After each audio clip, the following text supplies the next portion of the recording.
He said, "Try not to embarrass me. These people are way above your level." I didn't reply.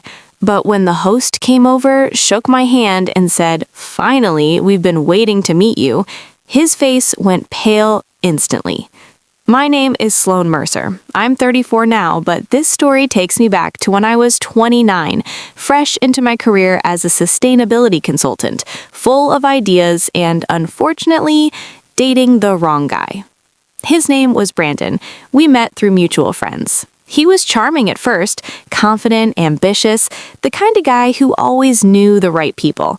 He worked in private equity, always talking about deals, networks, and moving in the right circles. I thought we balanced each other. I was the creative one with big ideas about green initiatives. He was the pragmatist who knew how the world really worked. But over time, I started noticing things, little comments, subtle put-downs disguised as advice, like how he'd correct me in front of friends. "Sloan, it's not climate positive, it's carbon neutral. You don't want to sound naive." Or when I'd share exciting news about a project, "That's cute, babe, but let's see if it actually goes anywhere." The night everything changed was the Whitaker dinner. Graham Whitaker, the Graham Whitaker, was hosting an intimate gathering at his estate, the kind of event where CEOs, investors, and policymakers mingled over vintage wine and discussed the future of energy. Brandon had scored an invite through one of his firm's connections. He was thrilled. For weeks, he talked about it nonstop. The networking potential, the deals that could come from one good conversation. The afternoon of the dinner, as we were getting ready, he turned to me in the mirror and said those words. "Listen, Sloan, just try not to embarrass me tonight, okay? These people are way above your level. They're not going to care about your little ego projects. Just smile, nod, and let me handle the talking." I remember freezing, my stomach twisted. I wanted to say something, anything, but the words caught in my throat. Instead, I just nodded and finished getting dressed. What Brandon didn't know, what he couldn't have known, was that I'd been in quiet talks with Graham Whitaker's team for months. My firm had pitched a groundbreaking sustainability framework for his portfolio companies.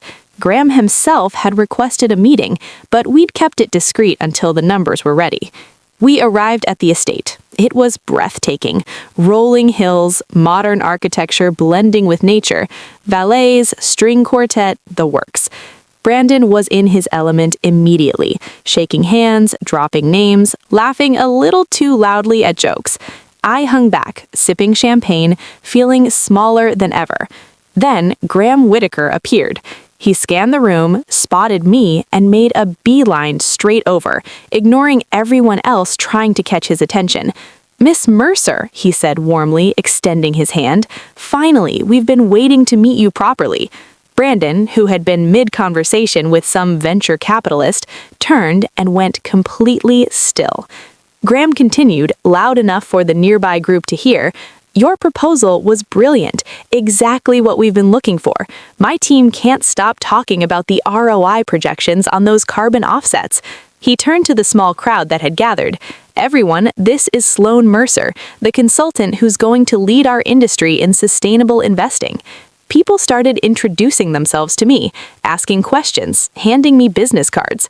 Brandon stood there, drink forgotten in his hand, face draining of color.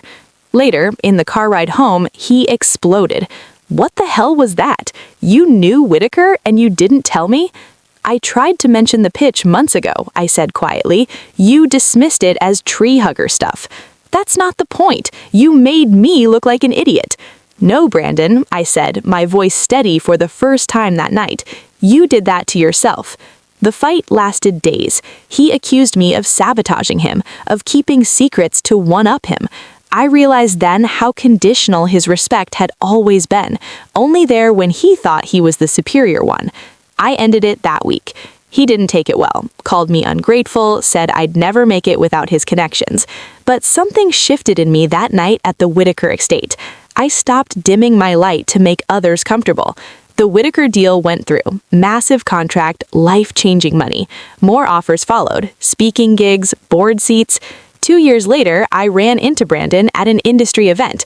He was diminished. His firm had downsized. He was networking desperately. He tried to play nice. "Hey, Sloan, congrats on everything. You deserve it." I smiled politely and introduced him to my new partner, Eli Turner, the engineer who'd co-developed the framework that changed my career. Eli shook Brandon's hand warmly. Brandon's face, that same pale look from years before. Some people only respect you when they think you're beneath them. The moment they realize you're not, that's when you see who they really are. And sometimes that's when you realize you don't need them at all. Thanks for listening to my story. If you've ever been underestimated or had to prove someone wrong, drop it in the comments. I read them all. Subscribe for more stories like this. New ones every week. Until next time, don't let anyone make you feel small.